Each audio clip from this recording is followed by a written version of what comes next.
అందరూ సింహాచలం దేవస్థానాన్ని దర్శించుకోవడానికి వెళ్తారు, కానీ మీరు ఎప్పుడైనా ఆలోచించారా? సింహాచలం టెంపుల్లో ఉన్న శ్రీ వరాహ లక్ష్మీ నరసింహస్వామిని ఇయర్ మొత్తం చందనంతో కప్పి ఉంచుతారని, ఇయర్లో ఒక్కరోజు మాత్రమే నిజరూప దర్శనం ఎందుకు ఇస్తారని ఈరోజు నేనైతే సింహాచలం టెంపుల్కి వెళ్ళాను. నాకు జరిగిన ఎక్స్పీరియన్స్, ఇంకా దేవస్థానం వెనుకున్న హిస్టరీ ఏమిటో ఈ వీడియోలో మీకు చెప్తాను.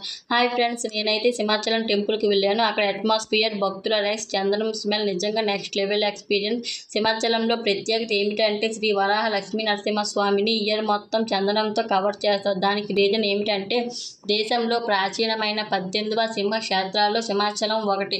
విష్ణుమూర్తి ద్వారపాలకులైన జయ, విజయ శాపగ్రస్తులై హిరణ్యసుకుడు, హిరణ్యకుడుగా రాక్షసులుగా జన్మించారు. భూమిని దాచినప్పుడు విష్ణుమూర్తి వరాహ అవతారంలో హిరణ్యసుడిని వధించి భూమిని రక్షించారు. ఉగ్ర నరసింహ అవతారంలో హిరణ్యసుకుడిని సంహరించి తన భక్తుడైన ప్రహ్లాదుని రక్షించాడు. ప్రహ్లాదుడు కోరిక మేరకు వరాహ నరసింహ అవతారంలో దర్శనమిచ్చే స్వామివారి ఉగ్రరూపం శాంతించడానికి చందనంతో అభిషేకం చేస్తారు. ఈ రోజునే అక్షయ తృతీయ జరుపుకుంటారు. త్రేతాయుగంలో పురాణ చక్రవర్తి తన వైపు వస్తుండగా వరాహాన్ని నిరోధించడానికి బాణం వేయగా పుట్టలో ఉన్న స్వామివారి విగ్రహానికి తగలడంతో పుట్టను తవ్వి స్వామివారిని బయటకు తీశారు.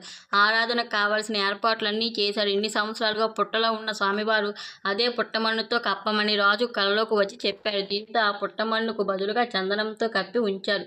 తెల్లని స్ఫటిక రాతితో 2.5 అడుగుల ఎత్తుతో వరాహ ముఖముతో సింహపు తోక, సింహపు గోళ్ళు, మనిషి రూపంతో చందనంతో కప్పి లింగారూపంలో స్వామివారు దర్శనమిస్తారు. ఏడాదిలో ఒక్కరోజు మాత్రమే, చందనోత్సవం రోజు మాత్రమే చందనాన్ని తొలగించి 16 గంటలు నిజరూప దర్శనం ఇస్తారు. నేను వెళ్ళిన రోజు అయితే క్రౌడ్ చాలా ఎక్కువగా ఉంది. దర్శనానికి 7 గంటలు పట్టింది, కానీ దర్శనం మూమెంట్ మాత్రం బూజ్ బంప్స్. నిజంగా ఫ్రెండ్స్, ఒక్కసారి లైఫ్లో తప్పకుండా విజిట్ చేయాల్సిన ప్లేస్. క్యూలో స్వామివారి పాటలు పాడుకుంటూ వాటర్ తాగుతూ 7 గంటలు క్యూలో నిలబడి స్వామివారి నిజరూప దర్శనం చేసుకున్నాం. ఫ్లవర్ డెకరేషన్ మాత్రం సింహాచలంలో చాలా బాగా చేశారు. దర్శనం అయిపోయాక మరో షాక్, చెప్పులు కనిపించలేదు. హాఫ్ అన్ అవర్ వెతికినా కూడా చెప్పులు ఒక్కటి కనిపించింది, మరొకటి ఎంత వెతికినా కనిపించలేదు. ఇంకేం చేస్తాం, చేసేది ఏం లేక ఆ చెప్పులను అక్కడే వదిలేసి ఇంటికి వచ్చేసాం. ఇంటికి వచ్చేసరికి ఎర్లీ మార్నింగ్ 2:30 అయ్యింది. మీరు కూడా సింహాచలంకి వెళ్ళారా? మీ ఎక్స్పీరియన్స్ని కామెంట్స్లో చెప్పండి. ఇలాంటి డివోషనల్ రియల్ ఎక్స్పీరియన్స్ కోసం వీడియోని లైక్ చేసి సబ్స్క్రైబ్ చేసుకోండి. Thank you guys.